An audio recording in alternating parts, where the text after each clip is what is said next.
લક્ષ્ય ન્યૂઝ, એક નજર, એક લક્ષ્ય.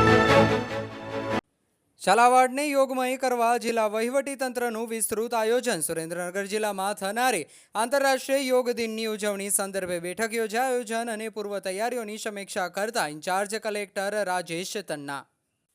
સુરેન્દ્રનગર જિલ્લામાં આંતરરાષ્ટ્રીય યોગ દિવસ નિમિત્તે જિલ્લામાં અને દરેક તાલુકામાં થનારી ઉજવણી અન્વયે આયોજન અને જરૂરી પૂર્વ તૈયારીઓની સમીક્ષા અર્થે ઇન્ચાર્જ કલેક્ટર અને જિલ્લા વિકાસ અધિકારી રાજેશ તન્નાના અધ્યક્ષ સ્થાને કલેક્ટર કચેરી સભાખંડ ખાતે એક મહત્વની બેઠક યોજાઈ હતી.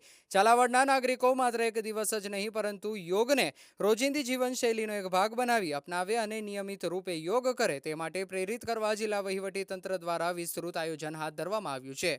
આ બેઠકમાં ઇન્ચાર્જ કલેક્ટર અને જિલ્લા વિકાસ અધિકારી રાજેશ તન્નાએ જણાવ્યું હતું કે સુરેન્દ્રનગર જિલ્લામાં આંતરરાષ્ટ્રીય યોગ દિવસની ઉજવણી સંદર્ભે જિલ્લા સહિત તાલુકાઓ અને નગરપાલિકા કક્ષાએ જુદા જુદા કાર્યક્રમો થનાર છે, જેમાં જવાહર પોલીસ પરેડ ગ્રાઉન્ડ ખાતે જિલ્લા કક્ષાનો કાર્યક્રમ યોજાનાર છે. આ કાર્યક્રમ અન્વયે ઇન્ચાર્જ કલેક્ટર અને જિલ્લા વિકાસ અધિકારીએ જુદી જુદી વ્યવસ્થાઓ માટે નિમાયેલા નોડલ અધિકારીઓ પાસેથી મહાનુભાવોની યાદી, આમંત્રણ પત્રિકા, સ્વાગત સ્ટેજ મંડપ, બેઠક વ્યવસ્થા, sound system, live telecast, traffic નિયમન અને પાર્કિંગ, સફાઈ, પીવાના પાણી સહિતની આનુષાંગિક વ્યવસ્થાઓ અને જરૂરિયાત તૈયારીઓ અંગે માહિતી મેળવી જરૂરી માર્ગદર્શન અને સૂચનો કર્યા હતા.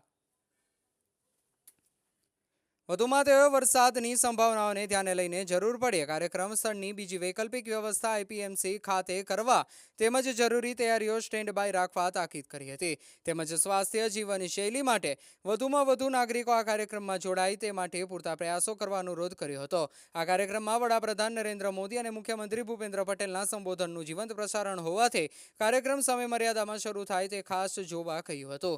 આ બેઠકમાં નિવાસી અધિક કલેક્ટર આર.કે. ઓઝા, વઢવાણ પ્રાંત અધિકારી નિકુંજ ધુડા, મામલતદાર, જિલ્લા રમત વિકાસ અધિકારી પાર્થ ચૌહાણ, યોગ કોર્ડિનેટર નીતા દેસાઈ સહિત સંબંધિત તમામ વિભાગના અધિકારીઓ, કર્મચારીઓ તેમજ જુદી જુદી સામાજિક સંસ્થાઓના પ્રતિનિધિઓ હાજર રહ્યા હતા. આંતરરાષ્ટ્રીય યોગ દિવસની ઉજવણીમાં તારીખ 21 જૂને જિલ્લાવાસીઓને બહોળી સંખ્યામાં સહભાગી થવા અપીલ કરતા ઇન્ચાર્જ કલેક્ટર રાજેશ તન્ના આગામી 21 જૂનના રોજ દેશભરમાં સ્વયં અને સમાજ માટે યોગની થીમ સાથે આંતરરાષ્ટ્રીય યોગ દિવસની ઉજવણી થવા જઈ રહી છે. ત્યારે સુરેન્દ્રનગર જિલ્લામાં પણ આંતરરાષ્ટ્રીય યોગ દિવસની ઉજવણી સંદર્ભે જિલ્લા વહીવટી તંત્ર દ્વારા વિસ્તૃત આયોજન હાથ ધરવામાં આવ્યું છે. સુરેન્દ્રનગર જિલ્લામાં જિલ્લા કક્ષાએ અને તાલુકા કક્ષાએ યોગ દિન નિમિત્તે વિવિધ કાર્યક્રમનું આયોજન થવાનું છે.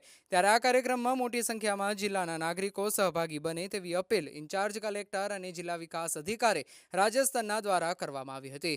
ઉલ્લેખનીય છે કે યોગને વિશ્વ ફલક પર લઈ જવા અને માનવ જાતને આરોગ્ય, સુખાકારી અને માનવતા તરફ દોરવાના ઉમદા હેતુથી વડાપ્રધાન નરેન્દ્ર મોદી દ્વારા સંયુક્ત રાષ્ટ્ર સંઘની 69મી સામાન્ય સભા સમક્ષ 21 જૂનને આંતરરાષ્ટ્રીય યોગ દિવસ તરીકે ઉજવવા પ્રસ્તાવ મૂક્યો હતો. આ પ્રસ્તાવને સંયુક્ત રાષ્ટ્ર સભાએ મંજૂર કર્યો, જેના ભાગરૂપે સમગ્ર વિશ્વમાં 21 જૂનને આંતરરાષ્ટ્રીય યોગ દિવસ તરીકે ઉજવવામાં આવે છે. રિપોર્ટર બ્રિજેશ ત્રિવેદી, સુરેન્દ્રનગર.